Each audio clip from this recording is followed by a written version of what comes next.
Good morning, good afternoon, and good evening, and welcome in to the BTC Mastermind Show.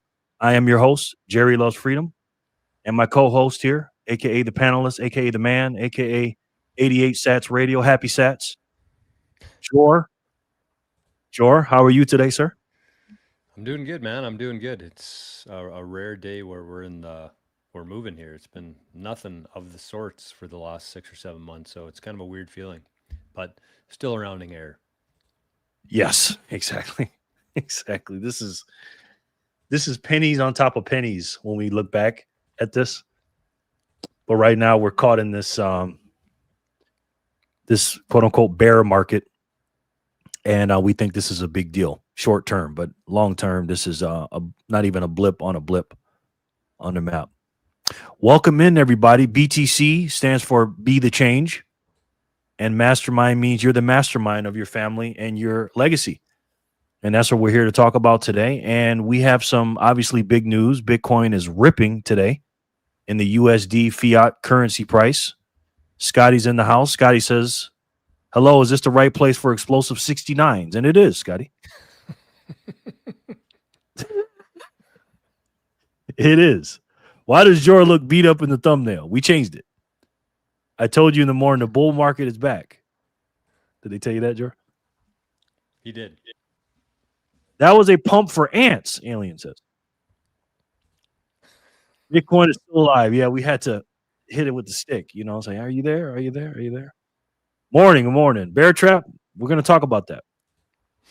We got a big situation going on with the I don't know if you guys heard, but we got the quote unquote crypto summit. Joe, have you heard about that? And what are your I thoughts did on hear that? about it. Yeah, isn't Trump speaking at it today? Yeah, it's behind closed doors. Which I feel like he does for a lot of his stuff. But I can't say I blame him for a guy who's been trashing the mainstream media for the last decade. It's good. I'm excited for it. I'm interested to see what Trump's gonna have to say about it. Again, I don't. It's one of those things. Losing the chat. Why isn't he on the screen right now? What's he doing? But He's too busy for us. if it's one of those things, right? Because I would consider this to be like a fake pump, fake price increase. Like the real price increase comes with adoption. The fake price increase comes with money printing, and it seems like that's what's kind of driving the price today. It's reflecting in Bitcoin, gold, all the hard assets. And um, this morning's stream that I did, it was titled, um, basically, now is the time to be acquiring real assets. And real assets to me are hard, which means they're difficult to obtain or create. They are scarce, and you can take self custody of it. So gold, silver, Bitcoin, they all kind of fit that metric, and it's cool that a few hours later they started going through the roof. So I said it was kind of a short window. I didn't mean an hour, but that's just kind of where we are right now. And I've kind of figured too that even though this is kind of like considered a fake price increase in my mind, that we need the fake before the real. In other words, we have to have some artificial price before people start getting interested, and that leads to more adoption, which is the real price increase. Yeah, because that's what brings everybody in. The number go up. And Yep. Lou Valentino says he's getting a haircut, mate. So are you in Australia or England or something? Where you at, man? Toby says probably will sell off again, but it makes for a nice change of pace after all the dull and bloody. Yeah. Yes. And if you haven't yet, guys, real quick, make sure you hit the subscribe button, please, and thank you. It really helps the channel, and we appreciate that. But the BTC Summit or the Crypto Summit is today, and I pulled that up to see who's actually there and what's going on with it. And let me tell you a little about it. So basically, it's a meeting at the White House, specifically the Eisenhower Executive Office Building. If you're familiar with the White House, he's sitting down in there now. I think he's in there now. He's going to be there. Paul Atkins, SEC chair, CFTC chair, Michael Selig. Now that's the guy who we want to be in charge of the the Crypto Act, because again, we want to get it out of the SEC to get it over to the CFTC from a security to a commodity, because we know Bitcoin is a commodity. White House crypto advisor Patrick Witt and maybe Scott Bessent, and then the quote unquote crypto boys are going to be there. And I think personally, the most powerful man in the universe when it comes to crypto is not. Everybody thinks it's Michael Saylor. I believe it's Lex Luthor, Brian Armstrong.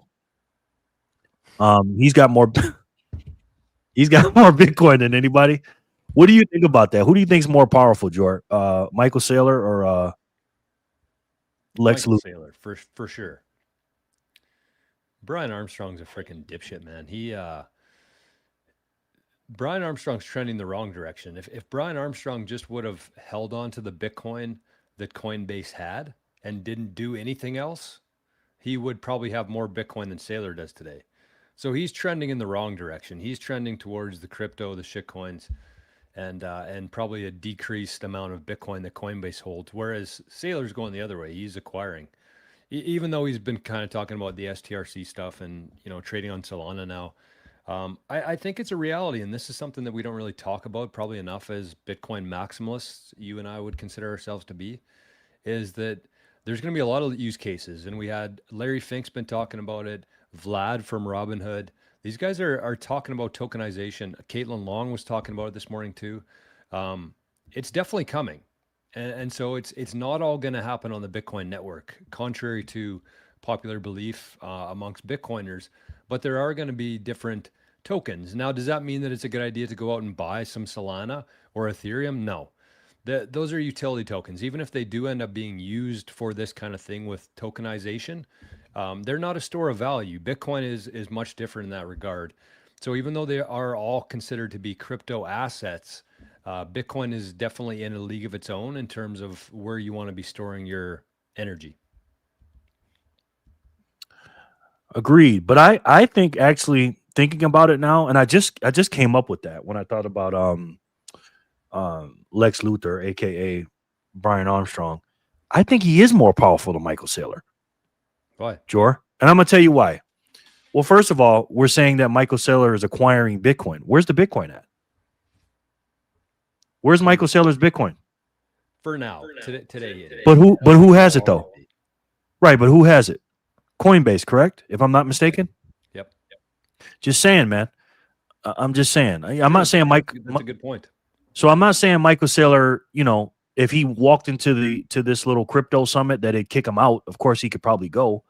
But again, when you look at the crypto names, it's always, when you think of crypto, the word crypto, not Bitcoin, but the word crypto, it's Brian Armstrong. And again, the last time I checked, let's see here.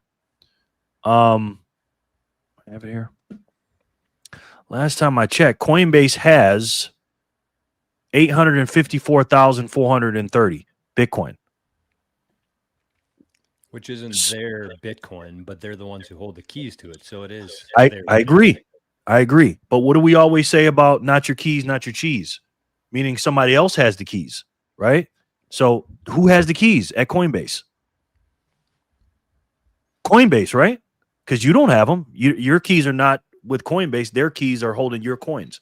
So again, if something hit the fan or something happened, I'm not saying it's gonna happen, but also too, just in the market, I think Brian Armstrong, not in our circles, well, probably our circles too, but in the mainstream circles, if both of those dudes walk down the street, Michael Saylor and Brian Armstrong down Wall Street, who's going to be more recognizable, in your opinion? Probably neither of them. With that egghead, you can't miss that egghead. Come on now. But anyways, that's a good thing. I was just thinking about that. Also, Ripple's going to be there at the crypto industry. Gemini, Robinhood, Lou, A16Z, whatever the hell that is. Chainlink, Paradigm, prediction market companies, Kalshi, Market, Polymarket is going to be there. Traditional finance players like NASDAQ, CME, and DTCC, so where they can get their little grubby hands on what they need to get to. And what do they discuss? You're still on the other page there. Sorry. I'm reading off of AI. I can't let you guys see that. Oh, gotcha. I thought you were like reading an article or something. Sorry. No. But I can, I guess.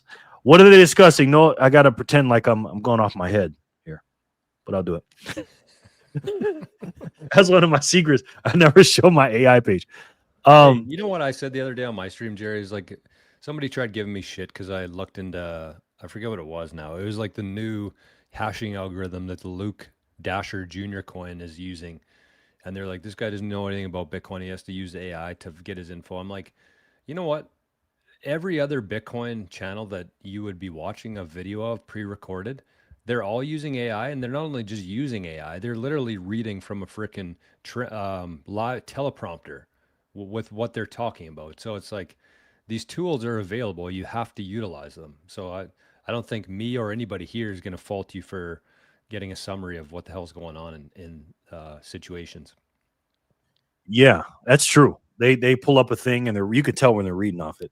And I'm not saying I read off a script, but there's certain things now that AI is here, and again, it makes it more efficient because before AI, as content creators, um, we had to do a lot of reading. We still have to do a lot of reading, but what it does is it brings all the reading and the information together because it takes a lot for us to do these shows, guys. We just don't snap our fingers and turn the camera on, right? We got to make thumbnails, take our pictures off and put somebody's picture on, and we got to do.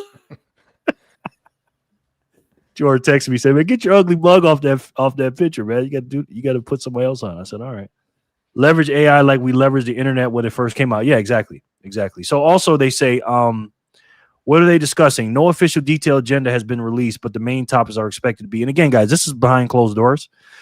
"Quote unquote crypto regulation and market structure, how to create clear rules for digital assets, the relationship between crypto and traditional finance, tokenization, etc. Prediction markets, pushing for progress while the Clarity Act remains stuck in the Senate." Does it have anything to do with the Clarity Act? That's the question I asked. Yes, indirectly, but importantly. The Clarity Act, the big market structure bill, is still stalled in the Senate. Don't get me started with that. Because Congress isn't moving fast, the industry is now relying more on the White House and the regulators, SEC and plus CFTC. Again, the SEC is bad. The CFTC is good for Bitcoin. Just remember that, okay? Because SEC wants to make us securities, and CFTC is going to make us a commodity with regulations and make everything clear, clarification, aka it's not drug money. It's not, it's not going to blow up, the financial system. It's not going to, take all the, drain the lakes and the rivers like they talk about with mining. To make progress through executive action and rulemaking instead of waiting for the full bill. This meeting is basically the industry going directly to Trump and the regulators to say, "Hey, we need clear rules now. This is good. This is good for us. So we need that clarification, and we'll see." And quite honestly, I think it's good right now because Bitcoin is pumping. What do you think about that, Jor? Yeah, I mean, I'm just trying to figure out I was trying to listen to see, sorry for changing the subject here, but it looks like we have different volumes. Do you want to just say something, Jerry? Yes. Hello. How are you, Jor? Good. Sound check. Who said we got different volumes? Yeah, I can kind of see it. I was just trying to listen because it's hard for me and Jerry to tell when it's just the two of us. But yeah, it says. Well, I have a loud mouth, guys, so don't blame Jor for that. I guess I could just go closer to the mic for the show until we get the sound worked out. But yeah, in terms of this, I mean, it's important. The A16Z guys, that's like the PayPal mafia, I believe. It said Andreessen there and Horowitz, Alan Horowitz. So, it's interesting. It's interesting to me because we just kind of talked about the difference in the Bitcoin and crypto and making differentiating between the two. But I think that these guys like the cryptos because they have some sort of ability to influence or control or sway these other tokens. And that's what they've been doing. There's a lot of the A16Z guys that have been pumping the Z caches and the Solanas. One of the guys got a Solana tattoo on his arm. So it's no surprise. They're the ones with the deep pockets. I believe that, Trump listens to people who give him a lot of money and he treats people pretty well who treat him well. And these guys know what they're doing. When you got firsthand access to the U.S. president, you have some sort of influence. And so people pay for that. And then Trump listens. And so, there's a lot of things that have been said and discussed and different ways to think about what's going on in the U.S. right now. But I think the Trumps handled it all pretty well, honestly, other than the Trump coin. But at the same time, everybody's going to have to learn here. If we are going to move to this tokenized world, and people are going to be able to notice the difference between Bitcoin and everything else, people need to learn it. You can't just tell somebody things. I think that we've learned that through the years. Is like you can't tell somebody something. You have to literally show them, and they have to feel it. And so, for the people who bought the Trump coin, hopefully people didn't lose their life savings. Hopefully it was maybe 1-2% of their total wealth, maybe. Which, if you're just dumping into a random meme coin, I mean, I hate to say it, but you kind of deserve the fate there. But I think that that's what's happening, and it's been a very slow progression here.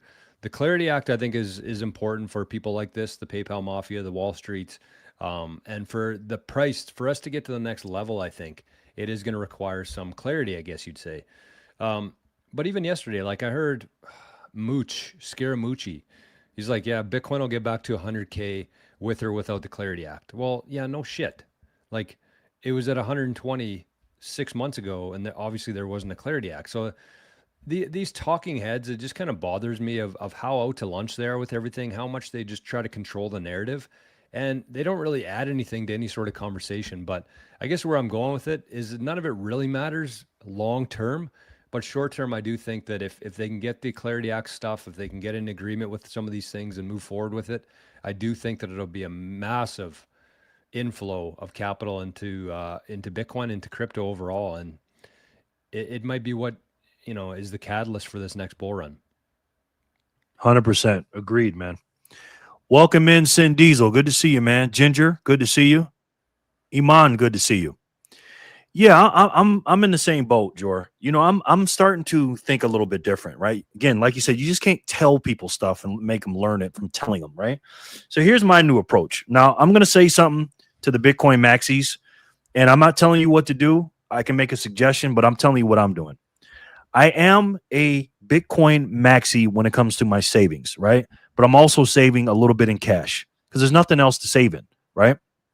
I don't want to buy anything. There's nothing like this, that's just me. Okay. So you guys know how I save in Bitcoin. For those you don't know, it's the best way to save. And for me, the only way to save, right? But I'm a Bitcoin maxi in that sense, but I'm not a Bitcoin maxi in my life, in my whole life. And I'm starting to change my tune on crypto. That word literally used to be kryptonite to me. I used to hate that word, but now I'm just like, you know what? I'm starting to, I don't want to call people normies. I'm starting to, how can I say this? I don't want, what's that? Embrace? Yeah, I'm starting to embrace the concept of crypto, because crypto is like, again, Bitcoin, you got to look, we're in the ocean of money. Say you take the biggest blue whale in the world. It's still a tiny fraction of the ocean, Pacific Ocean or whatever, right? That's Bitcoin. And all these cryptos, they're like little feeder fish on the big whale. That's us, right? So, but we carry each other, right? Sometimes the feeder fish, may go this way, and the whale says, "Well, it must be some food over here or something," and vice versa. It's mostly the big whale and the feeder fish following. My point is, crypto is not bad for Bitcoin. Most of us as Bitcoin maxis think that all cryptos are going to crash and it's only going to be Bitcoin left. I'm not in that camp. I believe there is going to be some utility for some cryptos. Do I think there's going to be another cryptocurrency that's going to be money? No, I don't. I'm 0% on that. Do I think they're going to use it as a payment rail for fiat? Yes. Do I think it's going to be used for other things, utility things outside of money? Sure. So crypto is going to bring up Bitcoin, and Bitcoin is going to bring up crypto. It's hard to separate the two. So what we need to do, in my personal opinion, is when we're talking to the regular people that are not into Bitcoin, let them come on into crypto. That's what I did. I'm not saying be a complete S coiner or whatever, but what I tell people, I said, look, cryptocurrency is great. You check it out. But the one I'd really like you to look at is Bitcoin. It's a little different than the cryptos, but you do your own research and check it out. Me personally, I got into cryptos, but then I'm Bitcoin only now. But again, you gotta like you say, sometimes you gotta see or feel the fire burn sometimes, like you said, Jor. And you just gotta come at it with a open-minded approach and also meeting people where they're at. That's what I think. Yeah, that's a great way to put it.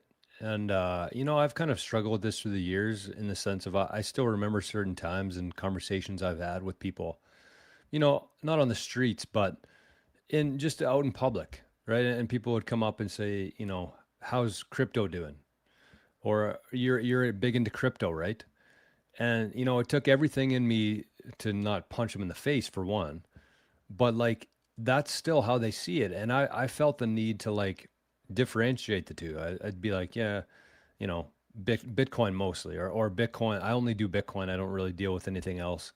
But I think you're right. I think you're right in the sense of like you can just kind of go along with it and introduce people Bitcoin, crypto based on really their perception of it, right? Like if they come at you with something, it doesn't really make sense to just kind of shoot them down and make them feel stupid. I think that that's probably the worst thing that you can do. And maybe that's what I've done in the past.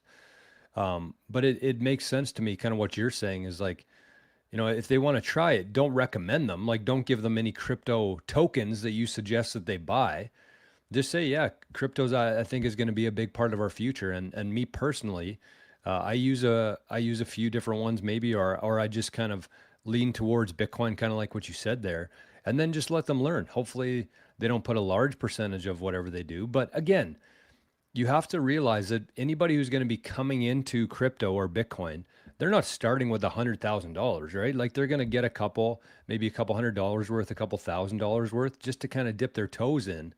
And maybe that's a good lesson for them that Bitcoin rips and then the other ones just kind of do nothing for a while. And then they're like, oh shit, Bitcoin's the winner here. I'm going to swap these into Bitcoin. And all of a sudden they just made a Bitcoiner into themselves, not you doing it. And I think that that's what we all need to keep in mind here when we're thinking through this stuff is like, remember how you got into it, right? Because we're so detached from the average person in reality, and not reality, but you know, the illusion, I guess. We're detached from that illusion, but most people are still there. And so I think it's important to think about it like that. That's a great point, Jerry. Well said, man. And yeah, I agree with that because again, you know, as we are in this group, not me and Joe, I'm talking about all you guys. The BTC is be the change, right? And we are the masterminds. And one day they're going to be looking at us like, wow, you got in 2022 or 2021 and blah blah blah blah blah. Because again, we think the game doesn't start to a million price, but we'll see. But again, we got to meet people where they're at, and most importantly, guys, you got to remember where you come from and how long it took you to get to where you're at right now. I mean, again, I was stacking gold and silver for years while I was stacking Bitcoin. I didn't realize till about 2.5 years in that Bitcoin was the best. And I was a guy that was a finance man. I was a finance major in school, and I didn't realize that. So you think a Joe Schmo plumber, whatever, is going to know what we know? Of course not. So we just got to meet them where they're at and just be patient with people. All right, guys. So I want just want to to. say one more thing on that too, because there's the cool thing with the other crypto is they kind of teach you things, and not only just teach you things, but like let's say you wanted to hold Trump coin. Let's say that your favorite person on YouTube came out with their coin and you wanted to buy it. Do we think that's a good idea? I don't know. And that's the thing too, Jerry, is I think that the next evolution of crypto is going to look different than the last one. The last one was very much just focused on rug pulls and scams and pump and dump things. I think that there is actually something to be said about tokenizing an equity or tokenizing Jerry loves freedom. Like I really think that. And Sailor's been talking about that for years now. Like that makes sense to me that you have like an ownership in somebody, you support them, but you also kind of get the rewards for if they grow, if you know, if they end up doing better than they are today. But the other thing too is like people, if they wanted to get into crypto, they needed to download a wallet. like the Phantom wallet or the Exodus wallet, something like that. So it kind of teaches them with very low risk of how to take self-custody of your Bitcoin. Even though it is on a hot wallet, you still get the process of writing down your 12 words. And then eventually you might want to swap it into something else. And you see how painful it is to move a token from the Solana network to the Ethereum network to the, Binance Coin network to whatever. And then you're like, this is stupid. And I guarantee you went through this, I went through this, we all went through this. And then you kind of learn that way of why Bitcoin is superior to all those other ones. You experience it. You're not just told by somebody else. Right. So that's important, I think. And that's really what I believe has kind of been happening for the last couple of years now, since 2024, when the new administration came in, is they've just been kind of introducing it to people without forcing it on them and letting them play with it and letting them own this and swap it and learn their own way, I guess, on their own terms. Yes, absolutely. And guys, we tend to live in our own bubble sometimes, and I'm guilty of it. George's been guilty of it. There's been some times when I will talk about politics or something outside of Bitcoin, and George is like, bro, you sound like a teacher scratching the freaking chalkboard with a. He's like, why are you talking about that? I have to turn your show off, Jerry, and I get it, right? And we all go through that. But again, when we're talking, hey Vic, how you doing, brother? But when we're talking to regular people, this is why I think me and Jor, to a certain extent, have been shifting over to let's focus on not just Bitcoiners, but people that are going to be future Bitcoiners, because everybody's going to be a Bitcoiner, guys. It's just not there yet, right? It's because we truly believe that Bitcoin is going to be the base layer and going to be the money. And if they have to go through crypto or gold or stocks or whatever, I truly believe, I'm not saying the Clarity Act is the end all be all, but it's a step, and everything is a step. And we got to keep stepping until we get the most important thing, and that's adoption. And the only way we're going to get adoption, and not turning around and looking at each other and calling somebody an idiot that doesn't understand cold storage, but we got to talk to everybody. All right, guys. So what I'm going to do is I'm going to play a quick video of Bitwise's CEO, Matt Hogan, explaining and talking about the expectation of what's going on at the White House crypto meeting. Let's take a look at this. As cryptocurrency prediction market and traditional finance executives meet at the White House today to discuss the potential next phase of digital asset regulation. Our next guest says many people are underestimating the strength and reach of crypto apps. Joining me now is Matt Hogan, the CIO of Bitwise Asset Management. Matt, welcome. Oh, thanks for having me. Excited to be here. So the White House has touted today's meeting as a summit of ideas surrounding federal rules surrounding crypto, like the Clarity Act. But you say the meeting is more like a tokenization summit. Why do you say that? Well, when I look at the list of attendees, we have leading representatives from crypto exchanges. We have leading representatives from traditional finance exchanges like the CME, all coming together at a moment where we're seeing this enormous boom in tokenized assets. We're really seeing the world's traditional financial rails moving on chain, tokenized stocks, tokenized bonds, etc. I think perhaps this summit is recognizing that that's happening faster than anyone anticipated, that the world is moving on chain, and they need to get the smartest minds together to figure out what are the rules that will allow that to do that quickly, but also safely for investors. That's what I'm anticipating out of this summit. And I love that. And again, I've changed and shifted my thinking, because 3 months ago, this would have sounded like gobbledygook to me. Right, I would have hated this stuff, but this man, again, Brian Armstrong, all these guys that talk about crypto and all that, these guys are stacking Bitcoin. They understand Bitcoin, but they know we need to go through crypto to do it, right? And what he said was very interesting. What do you think about that, Jor? I mean, he's right, and I think that there's a reason for all these talking heads, we'll call them, talking about tokenization these last couple of days. Like what these guys don't just wake up and decide that they're going to talk about something, right? Like there's a specific reason, whether it's on CNN or Fox News or what is this, Bloomberg or something. Like there's a reason why they start talking about this stuff in advance. And, you have some big names talking about tokenization, and it just makes sense, right? If you have this technology available, why would we be going through these these legacy institutions and waiting 3 or 4 days to settle our not tokens, but shares? If I wanted to sell some shares, I have to wait 3 to 4 days minimum to get my cash for that. That's stupid. Like we have the ability, the capability now, based on the technology and these cryptos and the utility of them, for this whole thing to move faster. And so it's not really an option anymore for them. It's like if they don't do this, they're going to get wiped out and they're going to get left behind, whether they want to or not. We're kind of at that point now where it's available. People are familiar with it now, comfortable using it. And it's time. That's really what it comes down to. It's time. I think it's past due. But again, we have to remember that the average person isn't where we are. And, you know, I think it's important to remember that. So I just think it's time for this to happen. Yeah, I think we're past due, to be honest. I remember I heard, I believe it was 2024, Eric Trump was talking about when they basically, when Trump was going through all this stuff during the election, that they debanked the whole Trump family, right? So that's when they started really getting into quote unquote crypto, and they realized like, wow, this is way better. Again, fire burns. Something bad has to happen to you for these things to happen. Unfortunately, we hope that it doesn't happen too much or to too many people or to hurt them too bad. But sometimes they have to feel it, and we have to teach them about this system. But again, with the tokenization, the things that we hate and all this stuff that's anti-Bitcoin, again, do you guys think that the more people come into quote unquote crypto and the tokenization and all that, do you really think they're not going to find Bitcoin? This is just a path to Bitcoin, and we got to understand that. And that, in your view, who benefits the most from tokenization? Well, I think all American investors, and indeed America itself, will benefit from being on the forefront of tokenization. This is the way the world is going to move financial assets in the future, right? Stocks can settle instantly instead of T+1. Money can move instantly instead of T+3 or T+5. This is just a better way of doing it. In terms of how to invest in it, I think there are two approaches. You can look at the companies that are at the forefront of this effort. Certainly Robinhood comes to mind. Certainly Coinbase comes to mind. There are a handful of others.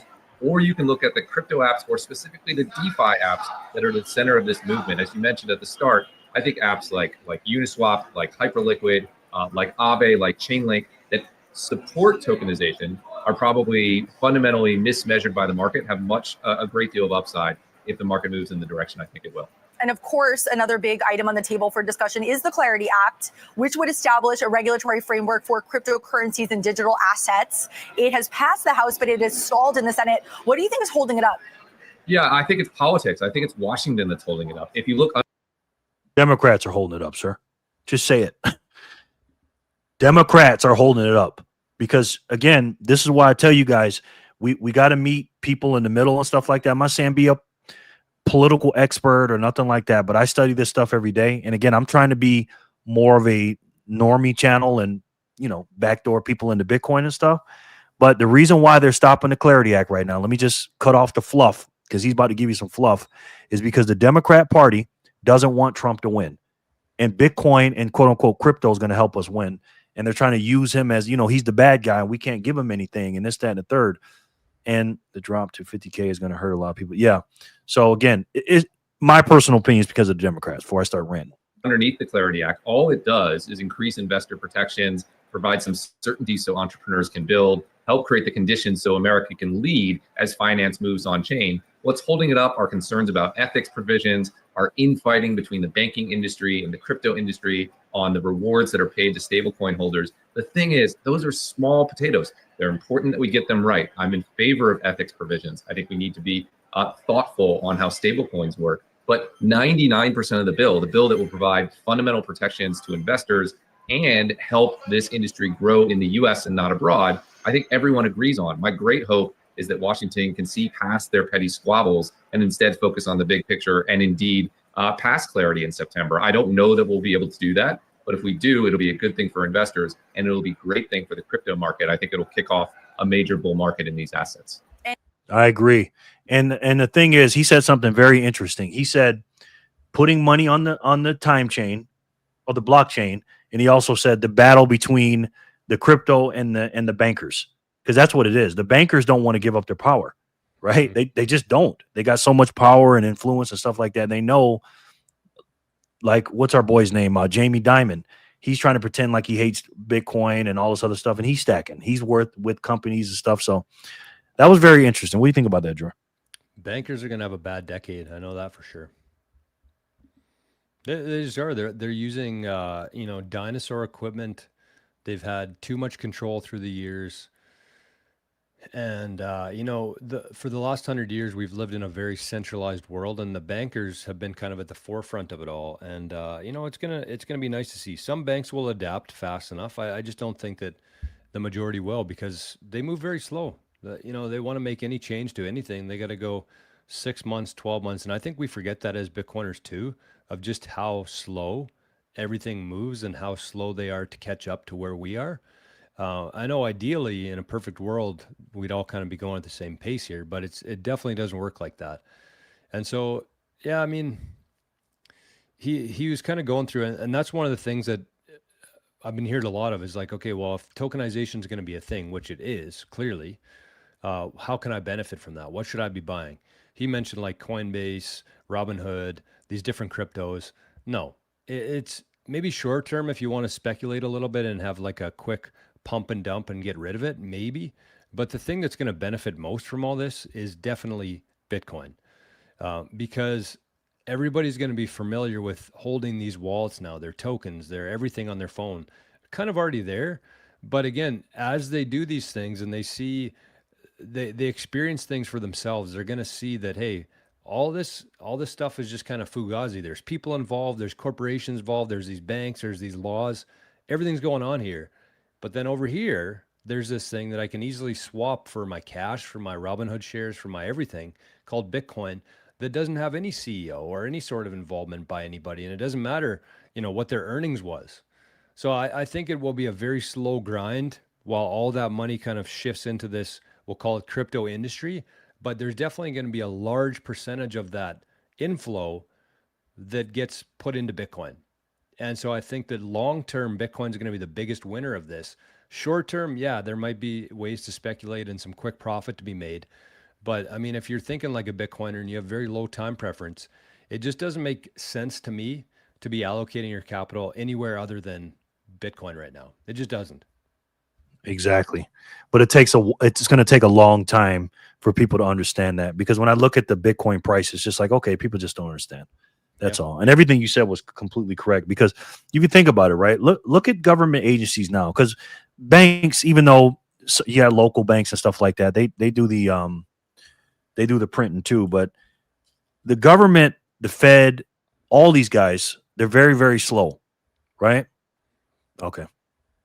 They're very, very slow. Like, for instance, the post office. You go to the post office ran by the government. Look at the post office compared to FedEx or UPS. And speaking of the post office, by the way, did you guys see freaking Jor's breakdown of the post office for Bitcoin? If you haven't, after this video, I want you to go check that out. He gives you an analogy of how the base layer of Bitcoin is like PO boxes. It was a great video.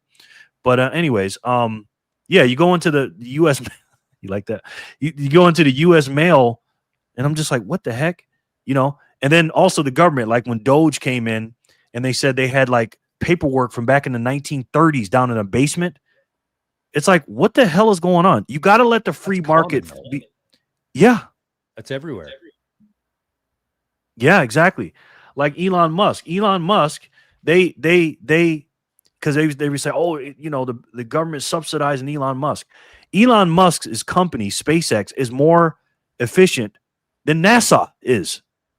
And that's a government-run program. So again, with Bitcoin and quote unquote cryptos and being on the blockchain, it's just gonna blow this stuff out of the water, man. Bitcoin is a sure bet. Don't waste your money on S coins. Sup, y'all? Yeah. So now that the Bitcoin price has been breaking out, here's my question for you guys and you as well, Jor. Is the bear market over? Been over since February. I don't know. I mean, I don't know if I still subscribe to the whole bear market, bull market. I mean, it's, you know, there's going to be people in the chat saying, well, open your eyes, George, because we just went through a bear market. I don't know if it is. I really don't know if it is, because it just doesn't make any sense to me anymore. Like it made sense when there was a huge supply cut from like 50 Bitcoin to 25 and then 25 to 12.5. It's just, I think the cycles are still around because we believe that they are, and people kind of act accordingly to that. As in, people are expecting a big drawdown in October, so there's a lot of capital sitting on the sidelines.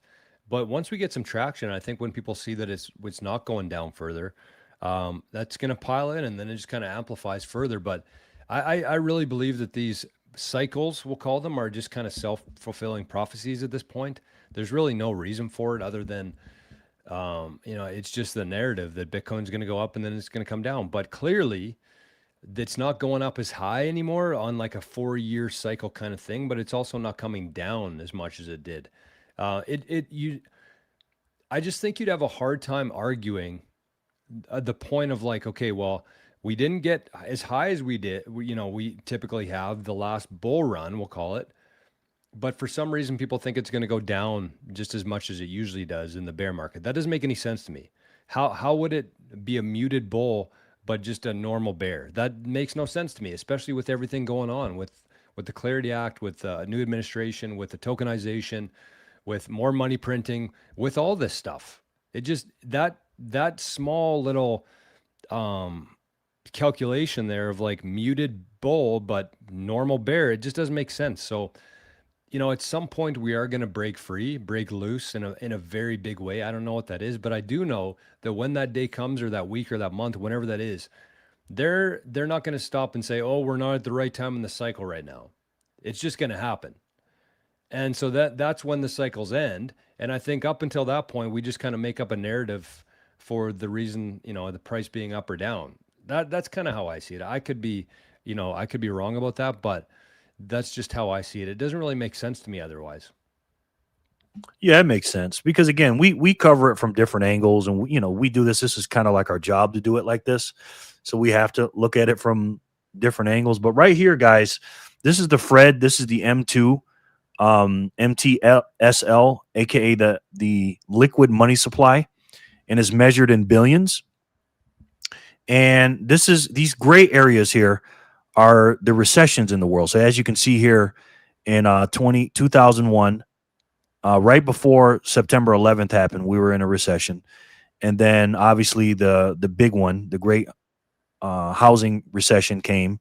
And as you can see, slowly but surely, but the money supply is going up. It's in billions, okay? 7,000 billion, 8,000 billions, aka a trillion, because it takes 1,000 billion to make a trillion. And Jory, you know this better than anybody. Can anybody tell me what's the difference between a billion and a trillion, by the way? Jordan knows this answer off the top of his head. What's the difference between a billion and a trillion, Jordan? Basically a trillion. Yep. So a billion, think about this, guys, because we just throw these words around: millions, billions, trillions. $1 trillion is 1,000 billion. Okay? So you take 999 billion, and that's a trillion.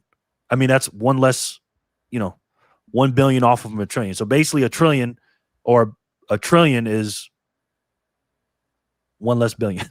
I'm saying that right. You guys know 100x. Yeah. The difference between a billion and a trillion is basically a trillion, because yes, that's what it is. It's they're just crazy numbers to me, and it's crazy that we're still talking about fiat, and I don't know how it happened. And it's funny that they have those gray lines there for the recessions.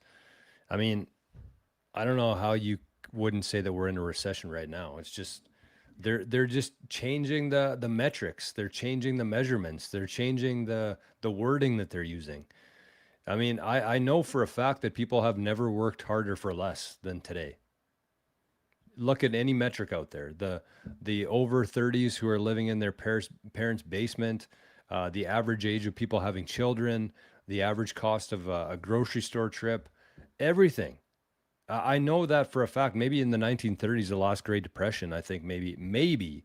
But like, think about how far we are ahead and how more advanced we should be in 100 years and everything that's come out since then. We should be 1 trillion miles ahead of where we are right now.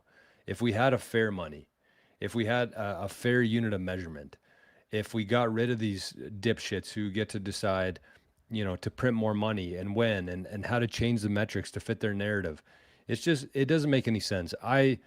We're in a recession. I think it'd be worse than a recession, I think, if you actually looked at objective data on it. And they just don't want to tell you that. That's kind of my thoughts on it. Agreed. And again, when they talk about, and this is where we have to meet people at. And the reason And I can hear the frustration in Jor because again, we think in sats and we talk about Bitcoin and we don't like fiat, even though we stack Bitcoin. Stack fiat. Mm-hmm. And the system is broken. This is the system 99.999 people are in, right? And again, we have to meet them where they're at. So when people are talking about inflation and prices are going up, this is what we have to slowly teach them about is right here, the money supply. That's it. And the more money there's out there chasing the same amount of goods, like we always know, the prices are going to go up because the dollars are going to be worth less. And because Bitcoin is a finite asset, again, like George said in the beginning, this is a rounding error, guys. The reason why Bitcoin's price, there's only one reason why Bitcoin's price is at $68,426 instead of $680 million is because a lot of people don't understand it. That's it. That's the only thing. And that's up to us to do that. That's why we have to be the BTC, to be the change and be the mastermind of our group and our family.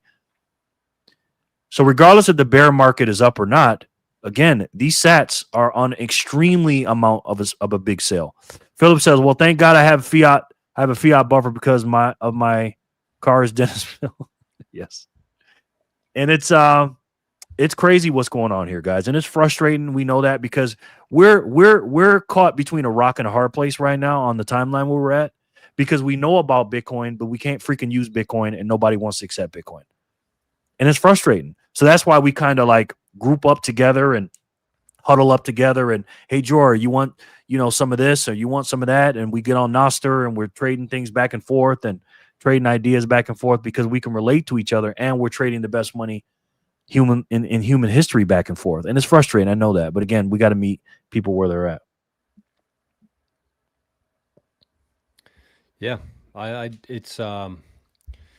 think we're all pretty naive when we get into Bitcoin that, once you figure it out, once it clicks for you and that, the green light comes on, you're like, oh, well, everybody knows this. The system's going to be done tomorrow. I'll never forget it. Like, I think it was probably 2020.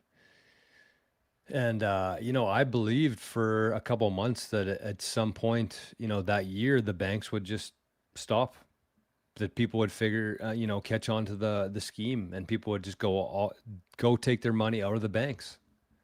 And that would be the end of them. And then we'd have a new system and we'd usher in a silver standard or a gold standard, or this was even before I knew what Bitcoin was. So I kind of thought that this was going to happen much faster, even without knowing what Bitcoin is. And, it's kind of crazy to me. But the one thing I will say is that the average person now, they don't know what Bitcoin is. They don't know what crypto is for the most part. They still think it's a big scam.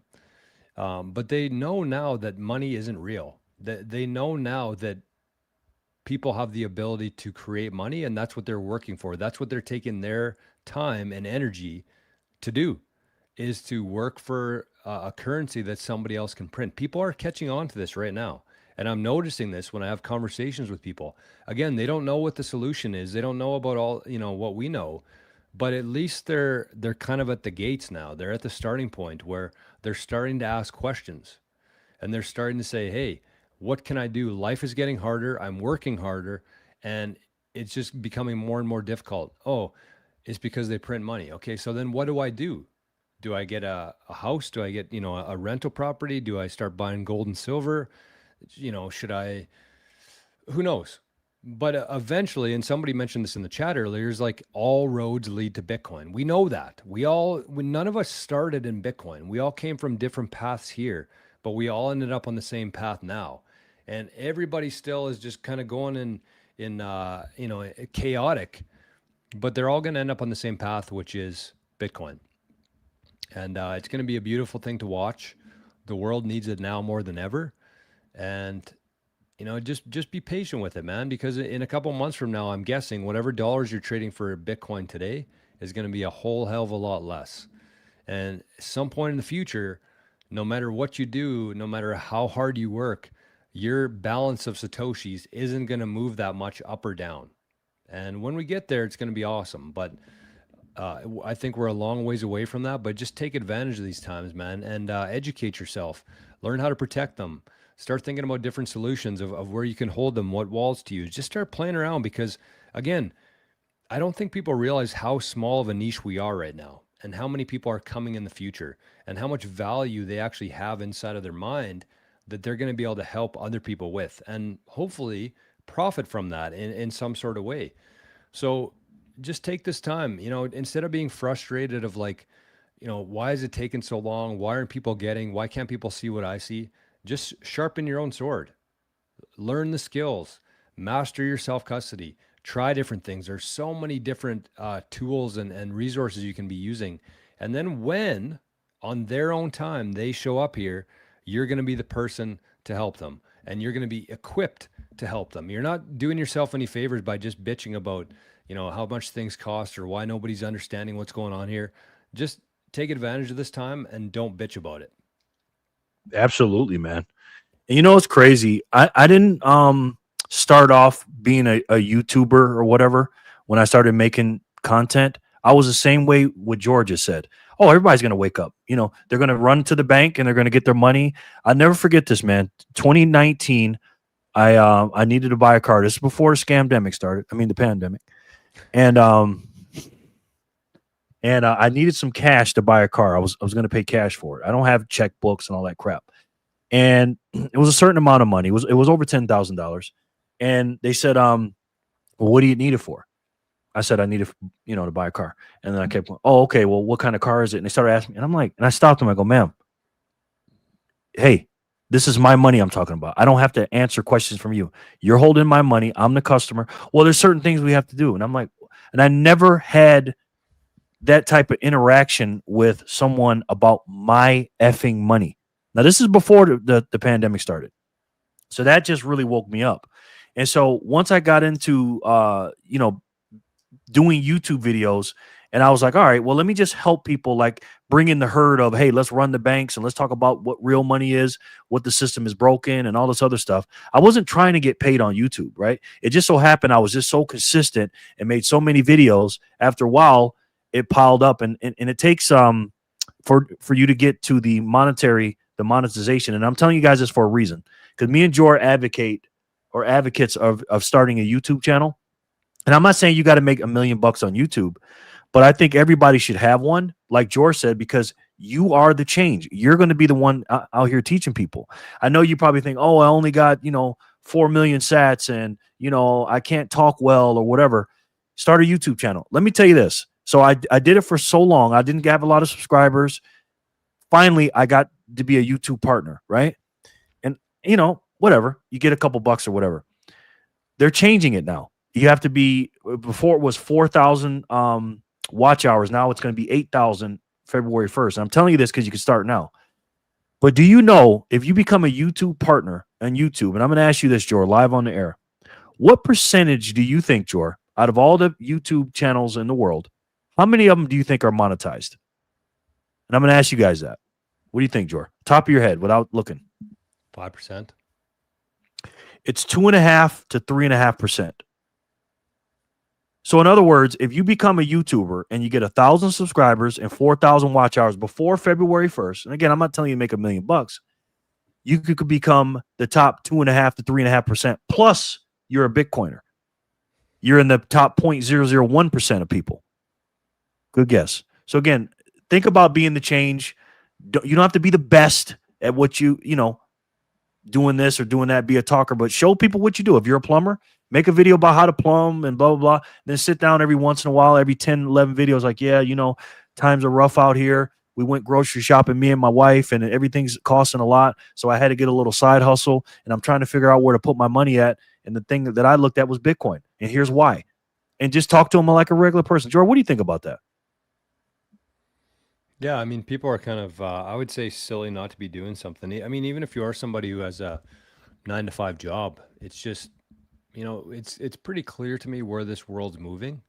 We're kind of moving away from, going and ringing through groceries or, even delivering frickin' pizzas, man. I was watching robots delivering things now. It's like we're moving into a new age, and most people are stuck in that old world. And, the longer you take to make the transition to this new world, wherever that looks like to you, you just have to understand it is much different. And the longer you take, the more saturated it becomes. right? Like eventually everybody's going to kind of figure this out. It might take 50 years for some people, but the sooner you can get there, from the old world to the new world, we'll call it, the better off you're going to be. And the cool thing too is like you don't have to talk about Bitcoin. You can just talk about whatever the hell you want, man. There's never been a higher premium on just being a human being, ever. Like I just don't think that people realize what value they have and how amazing they are, and how much information they have that other people could use and are interested in. It's just we're in this world now. You don't know whether it's a robot in a chat. You don't know if it's going to be a robot or a human being delivering your food. Everything is just moving towards these machines and computers and robots. And man, you just have to understand how much of a premium it is to be a human being in this world. And if you can kind of get a little bit of traction, and like Jerry said, you don't have to have your end goal to be, or your initial goal to be get monetized within a year or something. Like maybe it doesn't happen, but you have to start taking steps, big or small. You just have to start taking steps in that direction. And every video that you do is another block in your chain. Every post that you make on Twitter is another block in your chain. And the longer your chain grows, the more valuable you are. And the more connections you make, the more valuable you are. And it's not something that happens with the snap of your fingers or even in a year. But when you understand that means you better fucking get started today. That's the point. Is that it doesn't take a week or a year, 2 years even. But the longer you procrastinate on it and say, oh man, I should have done that a couple years ago, or I should have done it in the bear market, I should have done it with this. It's like, no, that time's gone. You can't do anything about it. But understand that the longer you just keep saying that, the further behind you're going to get. And just go all in on being yourself, man. That's this new era to me. Absolutely, man. And think about, Jor, when you started, right? Like when you first started, I first started, we looked like shit when we first started, right? You go Still back do and look, some days. yeah. But you're going to improve. You look back at yourself when you first made a video. I remember when I first started, I seen all these fancy videos on gold and silver, whatever. I could have, because a lot of people want to be perfect before they get started, right? They're like, I got to get this and just start, just do it, and then work your way up, right? And again, you don't have to be sitting there all polished up and I got to wear a suit and tie and I got to talk about Bitcoin. Again, talk about the things that you like to talk about and what you do in life, because the best, I'm telling you, the best YouTube channels out there is not the freaking, the crazy edited, all the fancy. It's a real person. I love watching real people. Like I remember I was watching, I was doing some DoorDash videos on my channel one time, and George's like, man, I love those videos, man. And I thought they were stupid. I thought they were dumb, and when Jor, again, you started, did you think, Jor, when you first started doing YouTube, when you first started, that first day you turned on that camera, did you think you were going to be where you're at right now? No, I still have my goals here from when I started. And this was after I did 50 videos probably on YouTube. I wrote down some goals. I'm like, one day, hopefully I'll get to 1,000 subscribers. That was like my big grand goal that I had, is to get to 1,000 subscribers. And then as you just keep doing it, and I enjoy it too. And I think maybe not everybody would, but you do need to figure out what it is that you enjoy and just go all in on that. And there's never been a better time in human history to do that than today, with the tools that we have, with the money that we have, with the internet, with the AI to help you out, man. It's just, it's the future. There's not going to be these big conglomerates of 100,000 employees. There's not going to be these big centralized entities and banks. Like those days are done, man. They're done. It's going to be the 1, 2, 3-man team using AI with a Bitcoin reserve and just having fun, because we need more of that.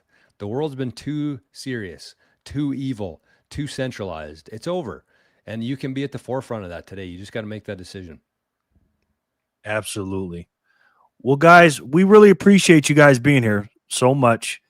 Make sure you guys go subscribe to Jor at his Bitcoin only channel, 88 Sats Radio, but then his other channel, Happy Sats, his new channel that started today, his debut. Yesterday. Okay. Should be 2 I thought today was videos, I think now.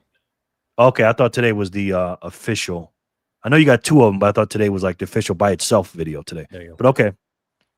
So make sure you go over there. And then also, guys, make sure, if you haven't already, make sure you hit the subscribe button. If we brought you some value today, you know, again, share the video, hit the like button. If you guys want to zap some sats, that's fine as well.